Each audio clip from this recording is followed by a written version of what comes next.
Now, before we can write a program, we need to move the arm around. There's 3 different ways to jog the robot. If we go down to the Robot Operation tab on the bottom right, we're going to click on that, and it's going to bring up the Robot Operation tab. We have manual guided teaching mode, so we can actually physically move it around with our hands. We can go to the Jog tab, so we can actually jog it like a robot. And then we have the MPG, where we can actually jog it like a robot with very fine movement. So if we go to manual guided teaching, I have it in free mode. Free will allow me to move all 6 axes as I need to. Translation will lock it in the XYZ coordinates. So essentially I can't adjust any wrist, I can't adjust my torch or work angles.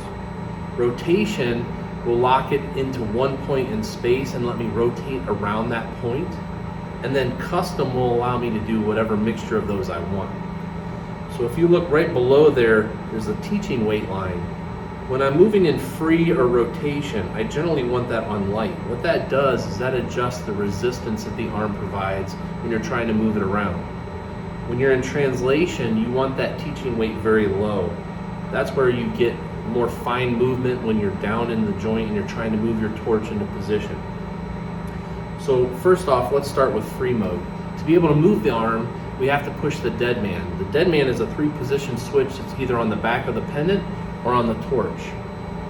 If we push it down to the middle position, we're going to see the green light flashing. Whenever we're moving the arm manually, we always have to hold it in this position, in the middle position.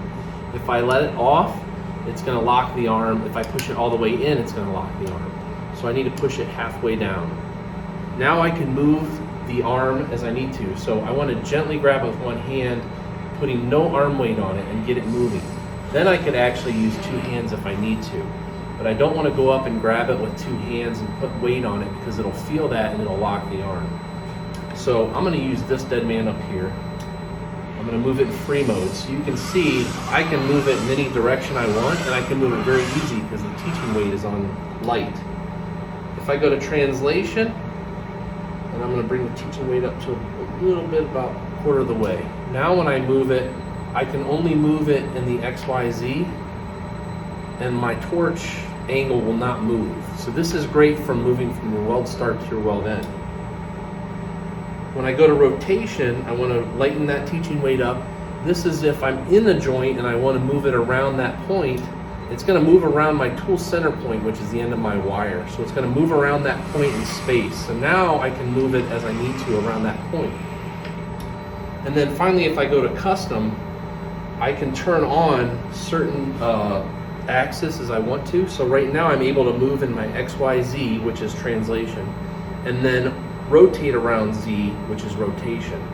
The reason I would do this is if I was doing a circle and I needed to go from 3 to 6 to 9 to 12, I can move around the circle as I need to, but then I can also rotate my torch as I go around that circle. And it blocks out my rotation around X and Y, so I don't get my torch angle moving in a way I don't want it to.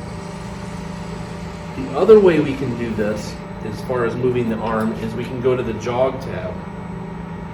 Now you'll notice on the left, under Frame, I'm in joint mode, so I can move each individual joint as I want to. There's J1, there's J2, J3, J4, J5, and J6.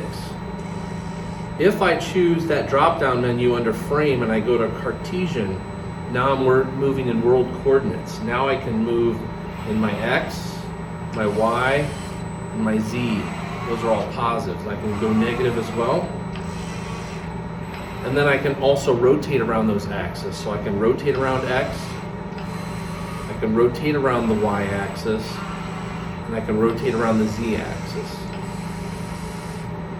If I go to the MPG tab, I can choose which direction I want to move. So I'm still in the world coordinates. If I want to move in Z, I can choose Z.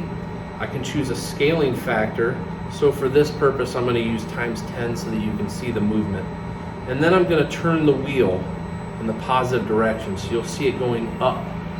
If I turn the wheel counterclockwise, I'll have negative Z movement in the coordinates.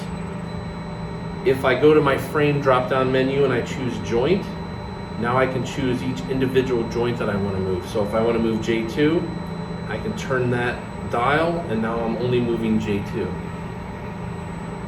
And that's how you move the arm around so that you can program.